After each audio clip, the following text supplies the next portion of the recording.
Kia ora, my name is Matthew Bradbury. I teach landscape architecture at the School of Architecture at Unitec in Auckland, New Zealand. And today I'm going to talk about Nature City, how our cities can adapt to the environmental challenges of climate change. The effects of climate change on the New Zealand city will be the biggest disruptive event in the history of New Zealand urbanism. This paper discusses whether our existing urban development planning model can adapt to the coming environmental problems that will be occasioned by climate change, or will this urban model have to change? The paper will explore how by reframing the typical urban development site within a larger, wider urban catchment, an understanding of the larger environmental problems can be apprehended. I argue that through a use of catchment analysis and GIS modelling, the implications of climate change for urban development can be understood. And then the consequences of applying appropriate environmental remediation to combat the disruptive effects of climate change on that development plan can then be explored. My investigation finds that an urban development can become resilient to the effects of climate change by developing an adaptive landscape strategy. By building an indigenous and ecologically viable landscape, this will help to increase biodiversity, it will ameliorate the consequences of contaminated stormwater, it can reduce flooding. This process calls for an interdisciplinary approach for all architectural related disciplines to help improve the performance of buildings and urbanism in the face of the effects of climate change. To explore these ideas, I have developed a design case study for Whenuapai, a site in the upper Waitemata catchment in Auckland. Auckland is undergoing rapid urban growth. More than 1 million new citizens are expected to arrive in Auckland over the next 20 years. As a consequence of this growth, there is an acute housing shortage. Whenuapai is located next to State Highway 16, an important motorway in the Western Growth Corridor, and near the new Northwest Shopping Centre. Whenuapai also neighbours the successful Hobsonville housing development, making Whenuapai the next site for future urban development.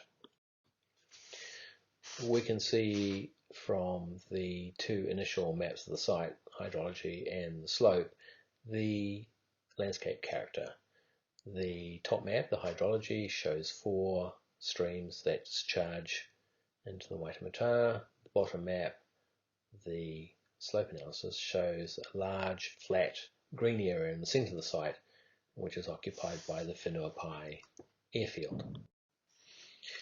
The top map here is the aspect map, and as you can see, red shows the areas of the site that face north, so you can see the orientation of the site is mainly in that direction.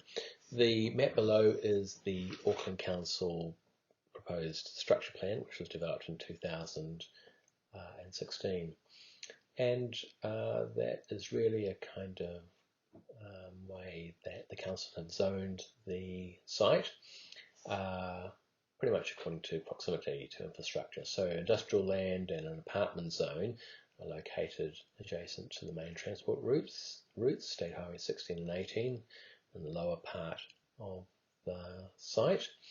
Low density housing areas are located nearer to the edge of the Waitemata Harbour. Low single-storey housing with large sites are zoned on the coastal margin, while more intensive housing, medium density, that's kind of a townhouse model, is zoned between the coastal edge and the infrastructure zone. So just looking at numbers, the area closest to the harbour, the area that is zoned for the low density single storey housing, is approximately 100 hectares. So allowing for one dwelling per 500 hectares gives us something like 2,000 dwelling units and 50 hectares of impervious surface. a medium density housing zone of 82 hectares is planned behind this coastal zone. So again, allowing for one dwelling unit per, say, 300 square metres equals 2,743 dwelling units with 61 hectares of impervious surface. The remaining area is zoned industrial commercial with 2 apartment zones to the east of the airfield. 3 parks are proposed to approximately 35 hectares in total, and the roads proposed in the existing housing make up something like 212 hectares of impervious surface. So to explore some of these issues in a little bit more detail, I've decided to take a small part of the catchment, and I've chosen the Rarawa catchment. It's a 324 hectare site, moderately flat. It's bounded to the north by the Waitemata Harbour. To the west, the site is defined by the Brigham's Creek catchment, and to the east by Whenuapai village and the airfield, and to the south by the intersection of State Highway 16 and 18. Predominant vegetation of the site's grass, the result of a rural economy of the catchment. Other vegetation types are decorative gardens around the housing areas and shelter belts. Small species, sheltered species from small horticultural and orcharding blocks. So drilling down on the site, I've chosen a smaller catchment, the Rarawa subcatchment, to explore some of these issues in a little bit more detail. So this catchment is 324 hectares. It's moderately flat, bounded to the north by the Waitemata, to the west by Brigham's Creek, and to the east by the Whenuapai village and airfield, and to the south by the intersection of State Highway 16 and 18. The predominant vegetation is grass, the result of the rural economy of the catchment. The other vegetation type are small decorative gardens around the housing areas and shelter belts from the horticultural blocks and orcharding. The aspect of the Rarawa catchment is mostly northerly, with an east-west division along the sides of the stream corridor. The slope of the majority of the site is flat, 0 to 5 degrees, especially the aerodrome site. However, alongside the stream corridors, the slope increases from 5 to 16 degrees.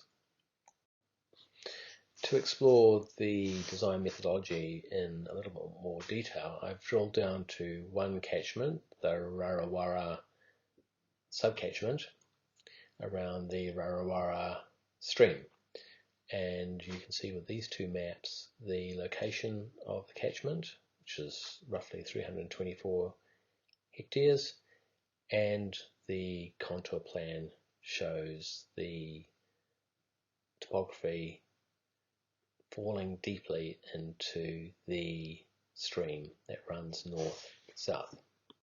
You can see the hydrology of the area. The catchment drains into the dominant stream, the Rarawa Creek.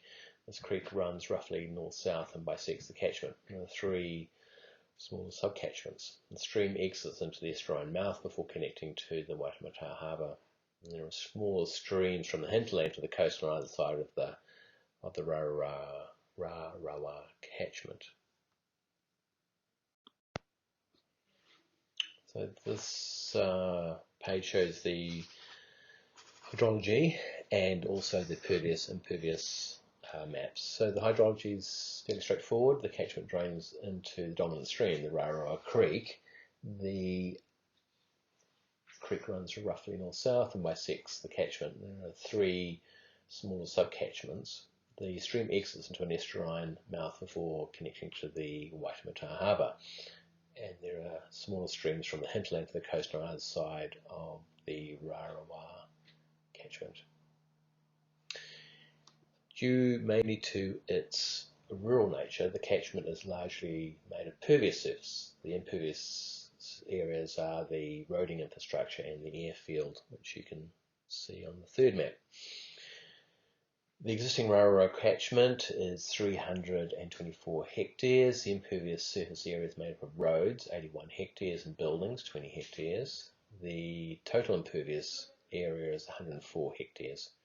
The total pervious area is 220 hectares, and that gives a ratio of pervious to impervious of 2 to 11.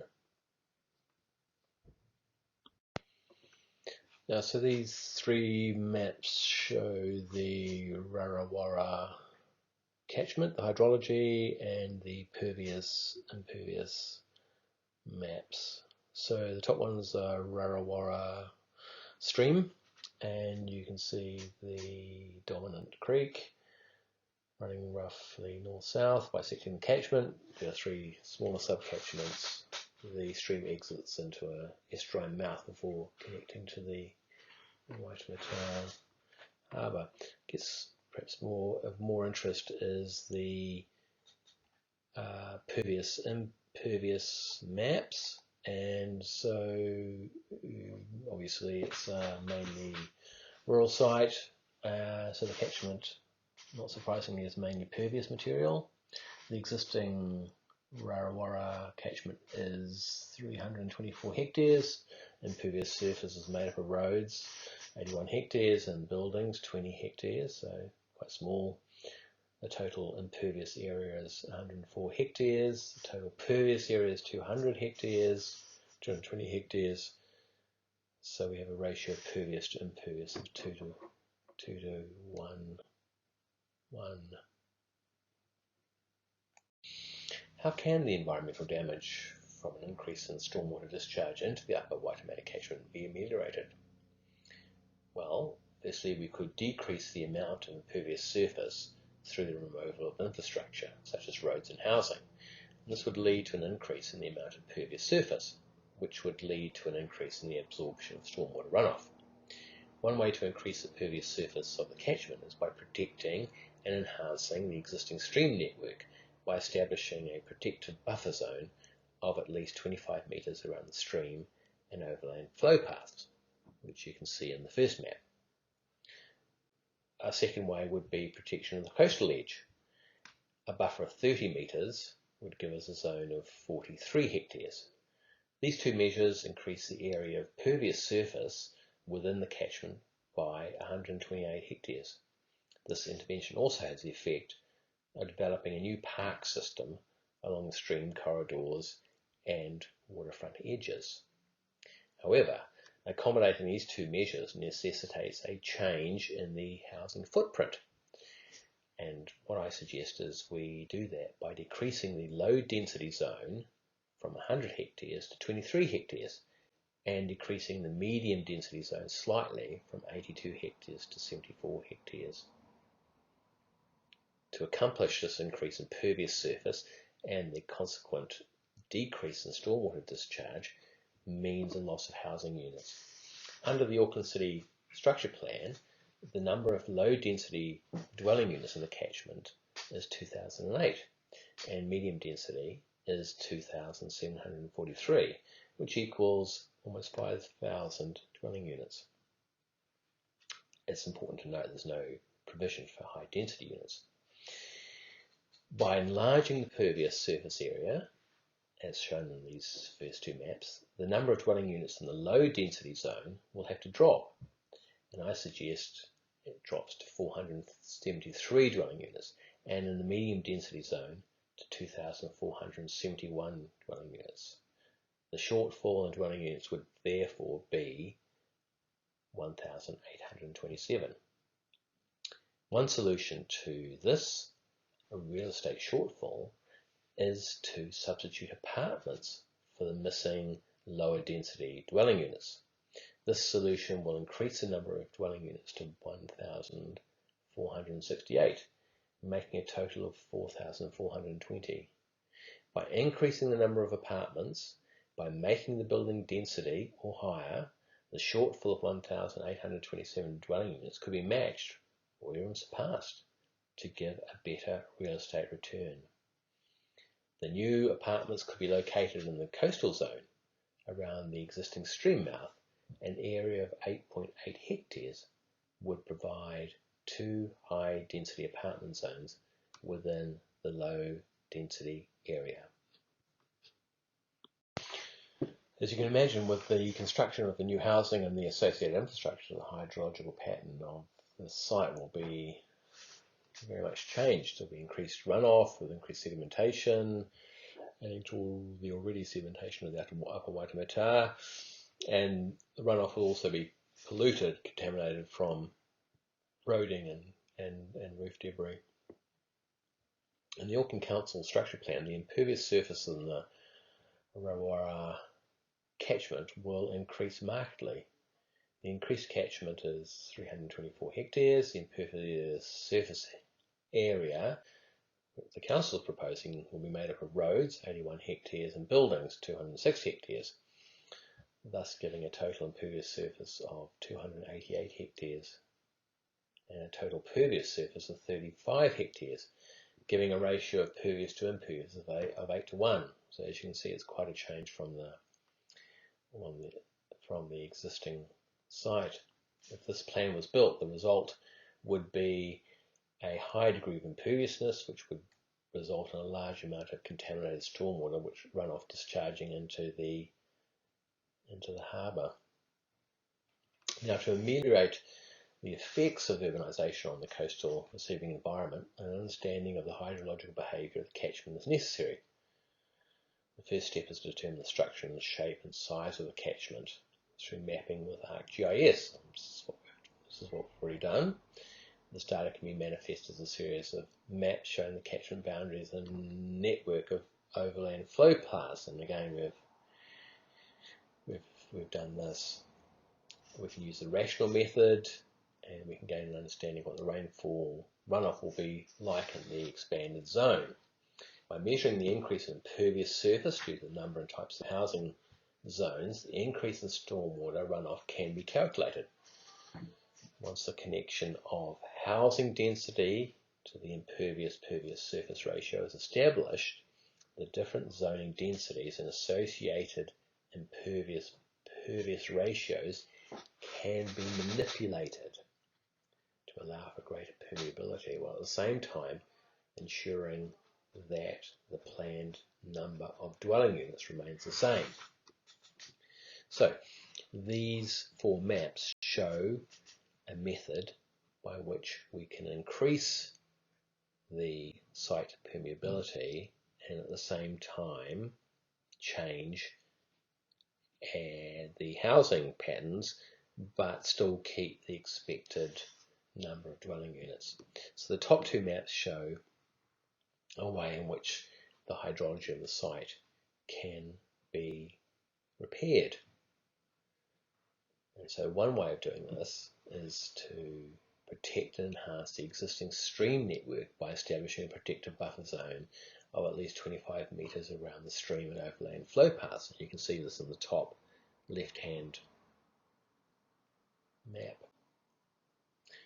The coastal zone could also be protected, and here I've shown a buffer of 30 metres around the coastal area, and this would give a total area, an area of 43 hectares. So these two measures, the coastal buffer zone and the stream buffer zone, would give an increase of pervious surface of 128 hectares. And we can also say that this intervention has the effect of developing a new kind of park system, a new public space system along the stream corridors and the waterfront areas. So we've increased the pervious surfaces, which is great. What about the urban development program? So to increase this pervious surface and to decrease the stormwater discharge will mean a loss of housing units under the Auckland Council structure plan.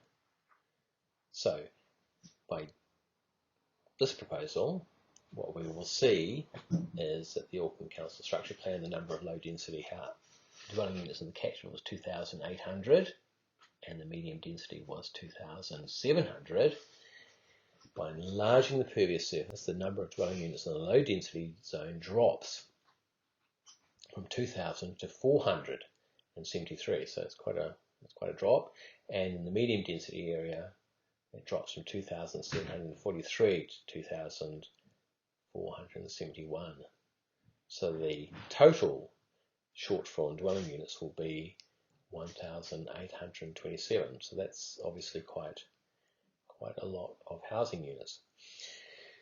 However, what I'm suggesting here is that we actually look to increase the density of units, but with a smaller footprint. And the way we do this is we substitute apartments for the missing lower density dwelling units. We then increase the number of dwelling units and by putting them into an apartment. So for example, we can increase the number of dwelling units to 1,468 by making the apartments denser or higher, and we can match that missing 1,827 dwelling units, give an even better real estate return. Now, these apartments would be located in the coastal zone around the existing stream mouth. An area of 8.8 hectares would provide 2 high-density apartment zones within the low-density area. What are the implications of this design methodology for the larger Whenuapai catchment? Well, we can see that a buffer zone around the hydrological network will enable the stream corridors to be revegetated with native species. This zone also gives the opportunity to allow for the location of structural stormwater cleaning instruments, in particular rain gardens and wetlands. These can all be installed within this new zone. The stream corridor can then form deep connections from the coastal edge to the hinterland, creating an ecological corridor. Having housing adjacent to the new river zone will also help to increase real estate values. By locating medium density housing along the edges of these new stream parks, owners can enjoy views of the water and native vegetation. The nature of the new river zones and the link from the coast to the hinterland provides the opportunity for owners in the centre of the development to have access to the coast. For the coastal zone, establishing a coastal buffer zone means that the critical environmental conditions in this zone will be protected. Important riparian ecologies can be restored and protected. Damage from building in this zone can be ameliorated.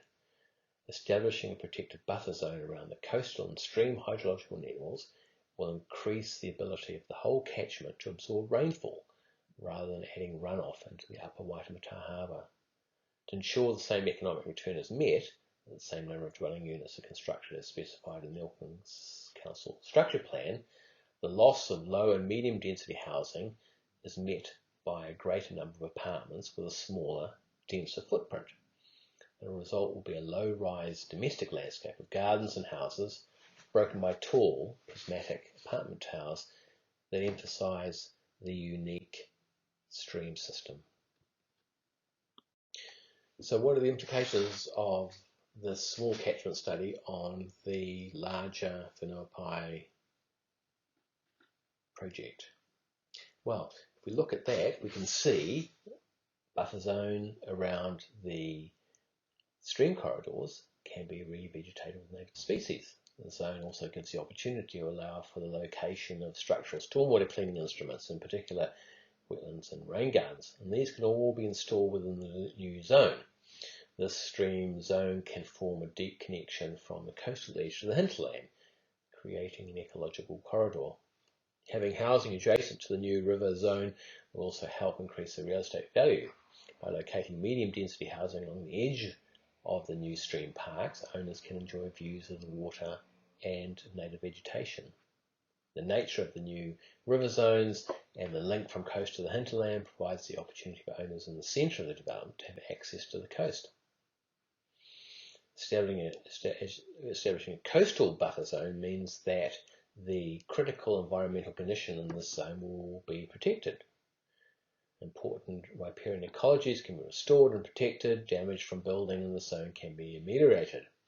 Establishing a protected buffer zone around the coastal and stream hydrological networks will increase the ability of the whole catchment to absorb rainfall rather than adding more rainfall into the upper Waitemata Harbour. To ensure the same economic return is met, the same number of DUs are constructed as specified by the Auckland Council Structure Plan, the loss of low and medium density housing is met by a greater number of apartments with a smaller, denser footprint. The result will be a low-rise domestic landscape of gardens and houses broken by tall, prismatic apartment towers that will emphasise the unique stream system. The new structure plan shows how the coastline and stream corridors are protected through buffering. There are three consequences of this action. The first is that the vegetative buffers have the effect of protecting the hydrological networks by protecting the streams from the influx of contaminated stormwater. The second effect is that the ratio of impervious to pervious surfaces is relaxed, ensuring that more rainfall is able to be absorbed by uncovered ground. A social consequence of this new green network is the establishment of a new park system that links the hinterland of the subdivision with the coast. The third consequence of this action is the clustering of the GFA that has been displaced by the new stream buffer network into a series of apartments towers that are located at the intersection of the stream network and the coast. One criticism of this urban design proposal might be that building apartments in the coastal zone is an urban typology that is hostile to the Auckland suburban ethos. However, there are many existing examples of residential apartments in Auckland's coastal suburbs, such as in Kohimarama, Herne Bay and Takapuna. These examples demonstrate the possibility of coexistence between low-density, two-storey single housing on the coastal edge with apartment dwelling. And in fact, a new 14-storey apartment building has been recently proposed for the neighbouring suburb in Helensville Point. My book, Water City Practical Strategies for Climate Change, expands on these ideas and develops the methodology across 6 case studies that are located in China, UK, the USA and New Zealand. The book is due to be published by Routledge in early 2021.